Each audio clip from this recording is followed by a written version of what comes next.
교회에서 헌금 때문에 실족한 이들에게라는 제목으로 오늘 하나님 말씀을 전하겠습니다. 사람들과 대화를 하다 보면 종종 듣는 이야기가 있습니다. 예전에는 자신도 크리스찬이었는데 헌금 때문에 교회에서 상처받아서 그 다음에 교회에 나가지 않게 되었다. 교회가 헌금을 강요하는 게 싫다. 그래서 교회에 나가고 싶지 않다. 우리에게 복음을 전하다 보면 종종 이런 이야기들을 듣게 되죠. 헌금 때문에 시험 들었다는 사람들의 이야기를 심심치 않게 듣게 됩니다. 그분들의 이야기가 전적으로 잘못이라고만은 할 수 없을 것 같아요. 실제로 헌금을 강요하는 듯한 교회도 있을 수 있죠. 또 헌금 때문에 상처받을 만한 어떤 상황이 짐작이 가기도 합니다. 이렇게 교회에서 헌금 때문에 실족했다고 하는 이들에게 우리는 무엇을 이야기해 줄 수 있을까요? 성경은 이것에 대해서 뭐라고 말씀하실까요? 요즘 계속해서 레위기 말씀을 묵상하고 있는데요. 레위기에는 하나님께 올려드리는 제사에 관한 아주 상세한 규정들이 기록되어 있습니다. 그런데 그 제사에 관한 규정들을, 그 말씀들을 볼 때 빼놓을 수 없는 한 가지가 있습니다. 그게 뭘까요? 바로 제물에 관한 규정들이에요. 레위기의 제사 규정을 보면 하나님께 제사를 드리는 사람은 그냥 나가지 않게 되어 있습니다. 말씀대로, 임의대로가 아니에요. 말씀대로 정성껏 준비한 제물을 가지고 하나님 앞에 나아가 제사를 드렸습니다. 신약 시대의 그리스도인들은 더 이상 구약의 제사법을 따르지 않죠. 그러나 구약의 제사법을 자세히 살펴보면 그 속에 담긴 하나님의 마음과 뜻을 발견할 수 있어요. 여러분, 우리는 그걸 놓치면 안 됩니다. 오늘 이 시간 선포되는 말씀 속에서 하나님의 은혜가 우리 모두에게 허락되기를 주님의 이름으로 축복합니다. 자, 첫 번째로 우리가 기억할 것이 있습니다. 하나님이 진정으로 원하시는 것은 재물이 아니라 바로 우리라는 사실입니다. 여러분, 이걸 우리가 기억해야 됩니다. 하나님의 진짜 관심은 재물이 아니라는 거예요. 그 재물을 가지고 하나님께 나아오는 사람에게 하나님은 관심이 있습니다. 하나님의 관심은 오직 사람이에요. 말씀을 묵상해 보면 하나님께서는 한 사람 한 사람에게 얼마나 관심이 많으신지를 우리는 발견할 수 있어요. 여러분, 오늘 본문 21절 말씀을 다 함께 읽어보겠습니다. 자, 시작.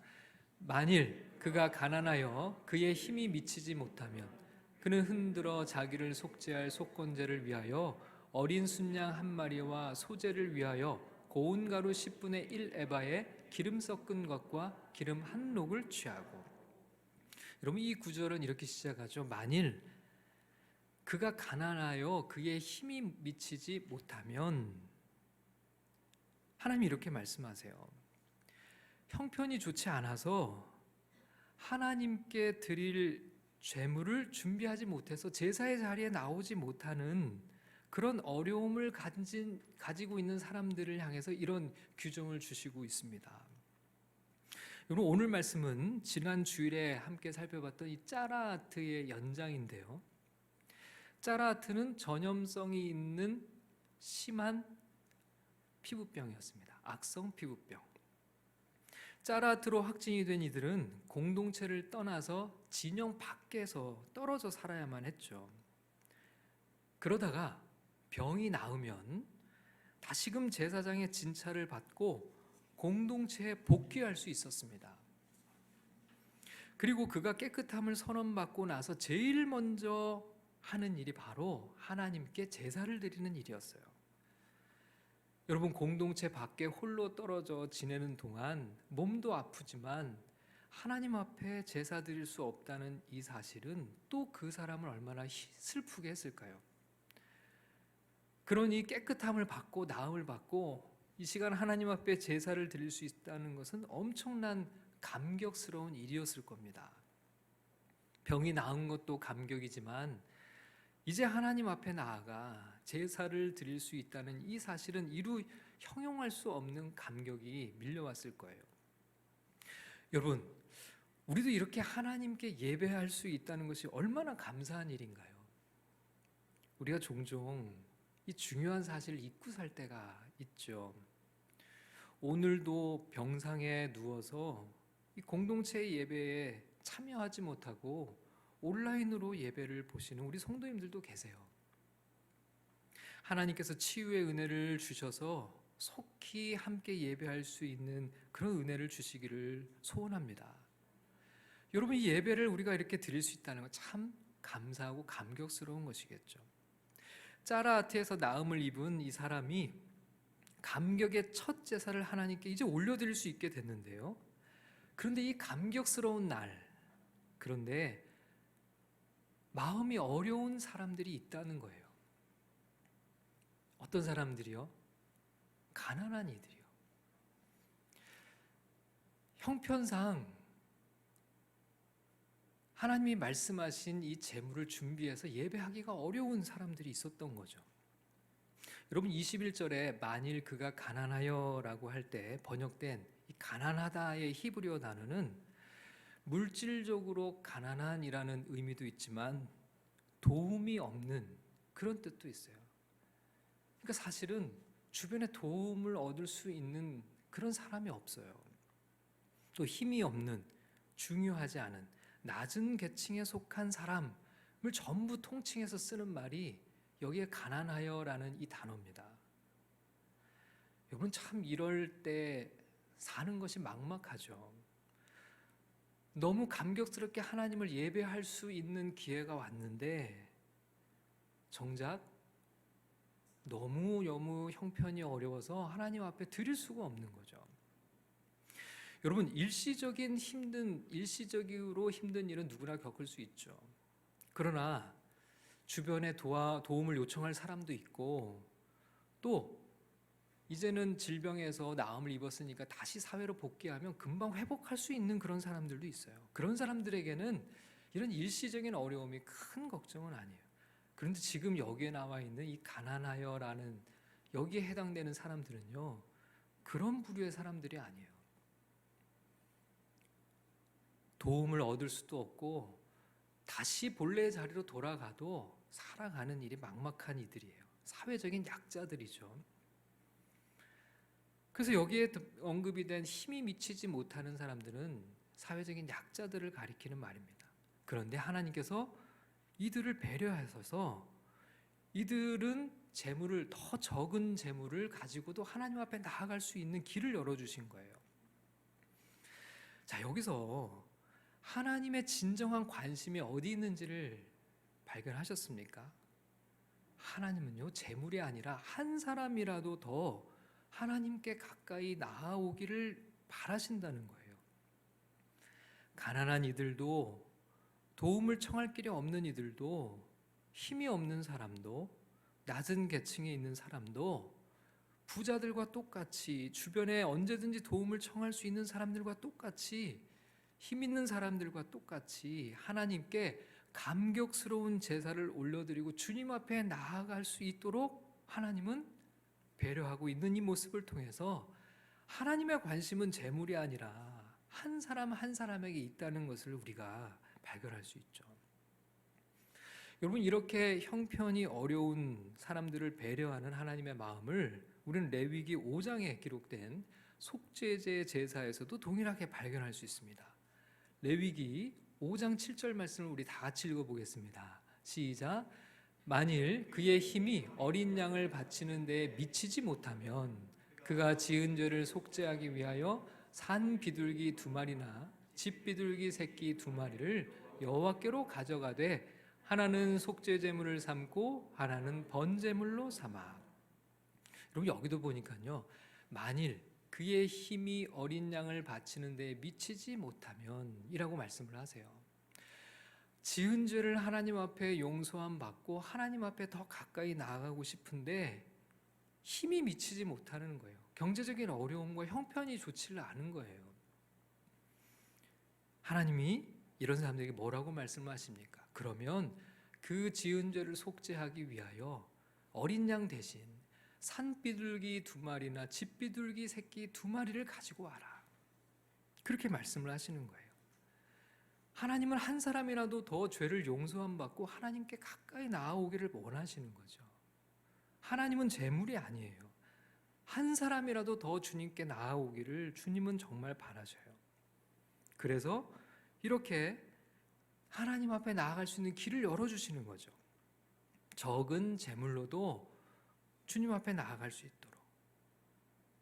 산비둘기 2마리, 어린 양 대신 산비둘기 2마리라도 가지고 주님 앞에 나오라는 거예요.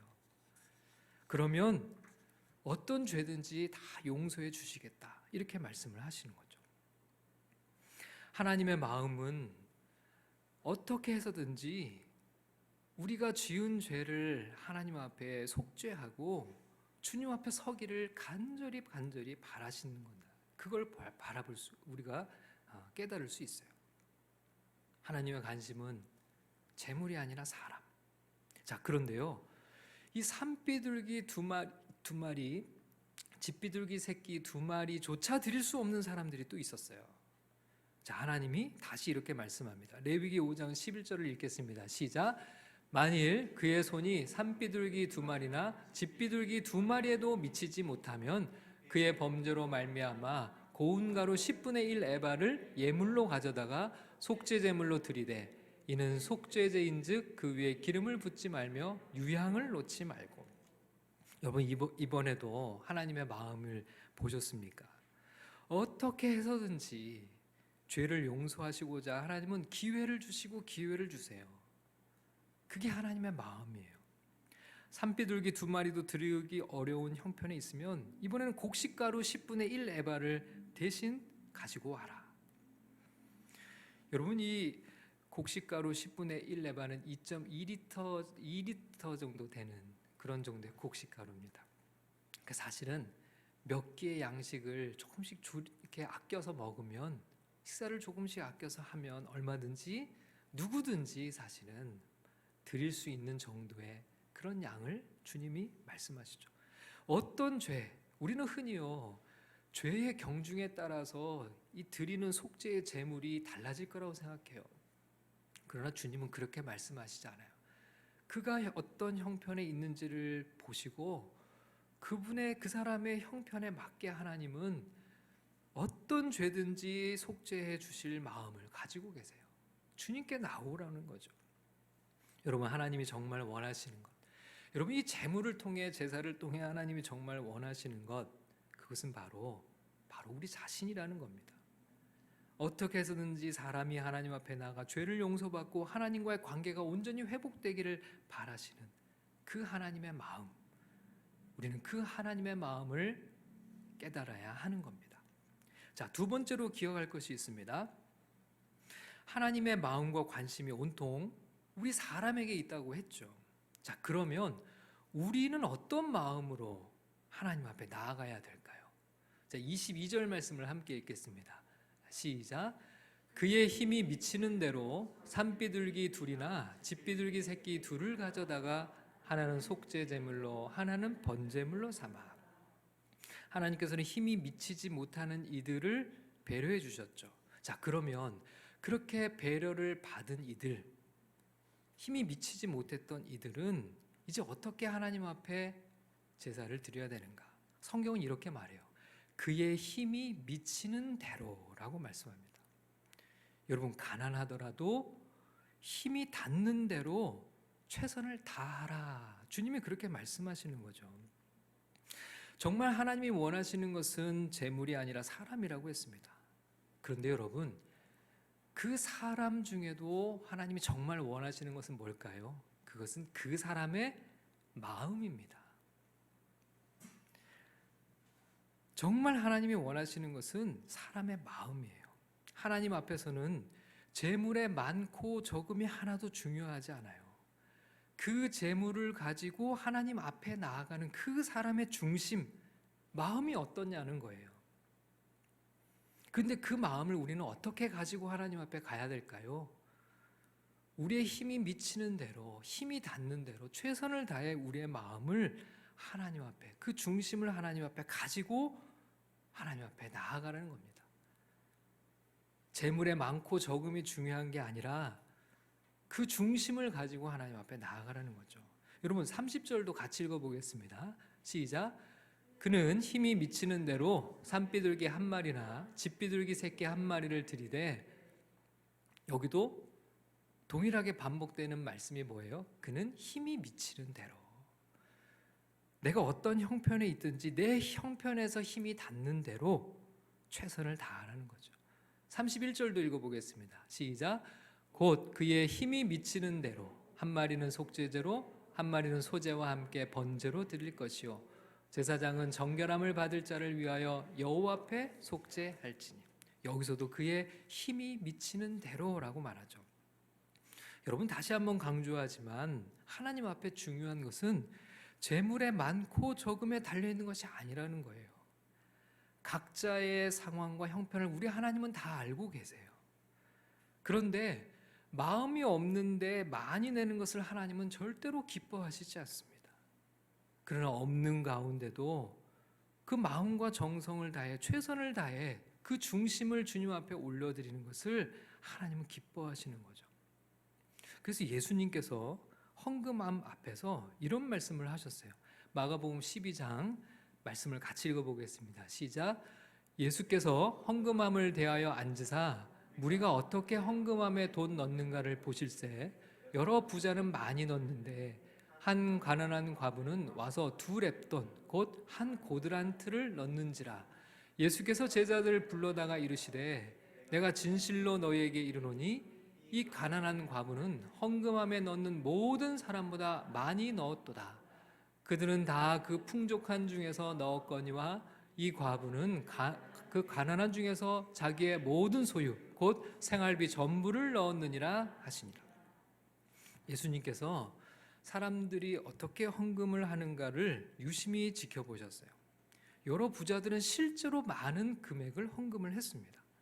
그런데 그 중에 한 가난한 과부가 와서는 2렙돈을 헌금했어요. 이거 오늘날의 가치로는 사실 몇백 원 정도에 해당되는 아주 작은 소액이었습니다.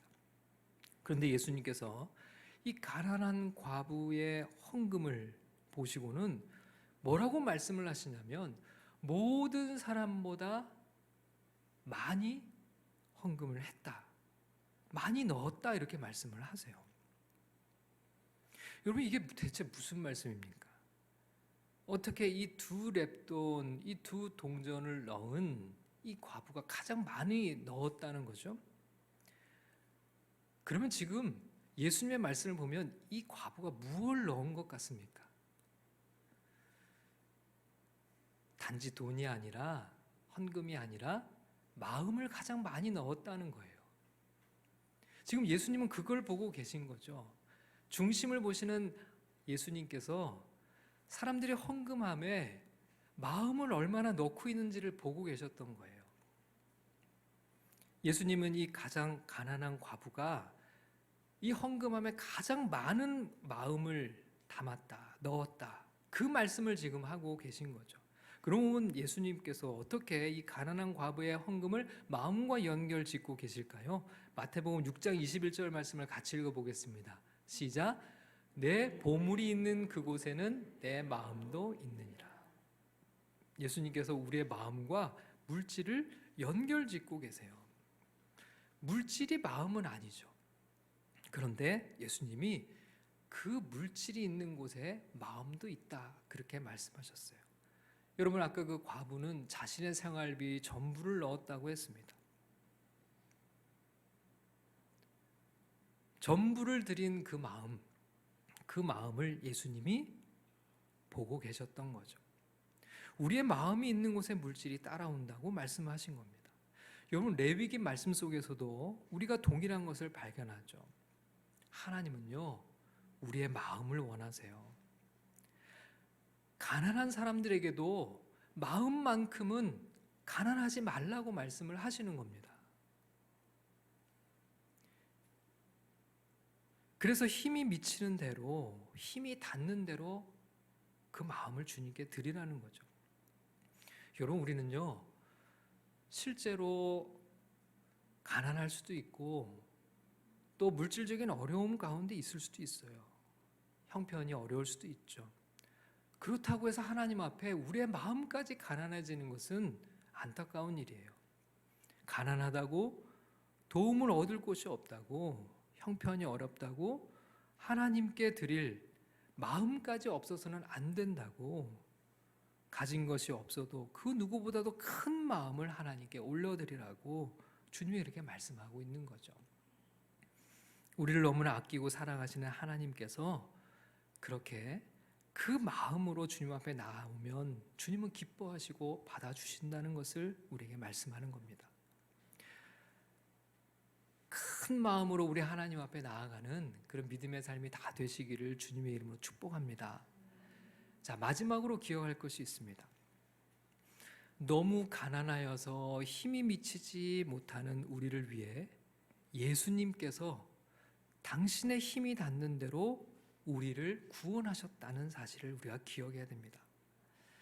하나님의 아들이 왜 이 세상에 오셨나요? 성경은 죄 없으신 하나님의 아들이 우리의 죄값을 대신 치르시기 위해 오셨다고 말씀합니다. 여러분, 원래 그 죄의 값은 누가 갚아야 하는 건가요? 우리가 갚아야 합니다. 그런데 문제는 우리가 그 죄값을 갚을 힘이 우리에게는 없다는 거죠.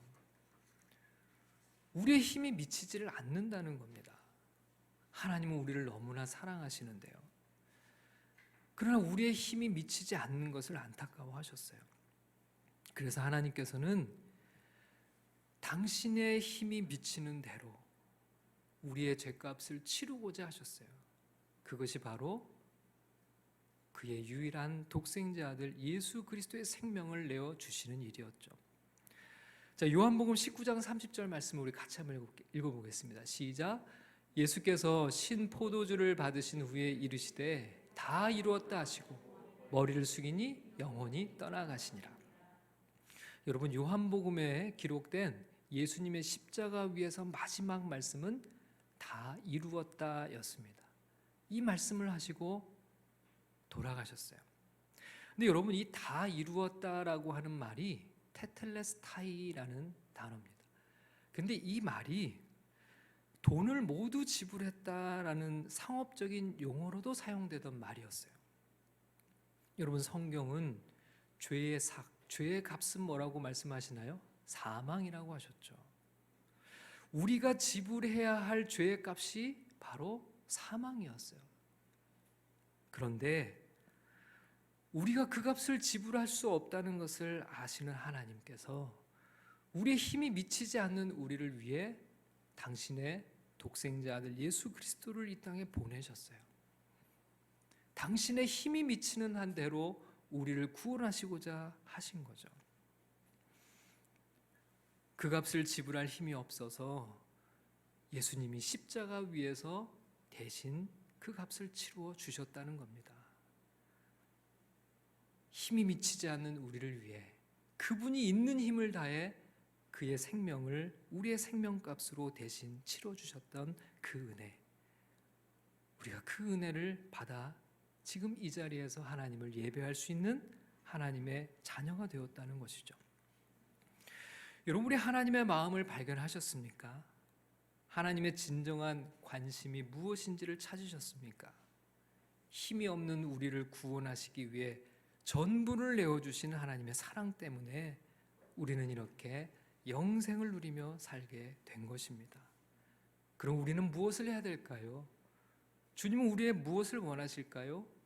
주님은 우리의 전적인 마음을 원하십니다. 그 마음으로 주님 앞에 나아가 주님을 섬기고 주님이 오시는 그날까지 하나님 나라를 위해 살아가는 우리 모두가 될 수 있기를 주님의 이름으로 축원합니다.